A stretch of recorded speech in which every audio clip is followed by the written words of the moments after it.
বিসমিল্লাহির রাহমানির রাহিম। আপনার জীবনে যদি অশান্তি, ভয়, দুঃস্বপ্ন বা অকারণ দুশ্চিন্তা থাকে, তাহলে মনোযোগ দিয়ে শুনুন এই দোয়াটি। আর এমন ইসলামিক আমল নিয়মিত পেতে এখনই আমাদের চ্যানেলটি সাবস্ক্রাইব করে সাথে থাকবেন। কালো জাদু, বদ জিন, বদ নজর সবকিছু থেকে হেফাজতের জন্যে রসূল সাল্লাল্লাহু আলাইহি ওয়াসাল্লাম শিখিয়েছেন এক শক্তিশালী দোয়া।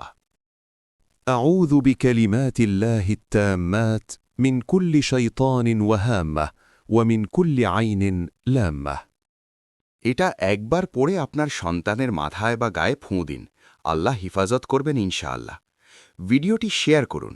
এই রকম আরও অজানা দোয়া জানতে চাইলে চ্যানেলটি সাবস্ক্রাইব করে সাথে থাকুন।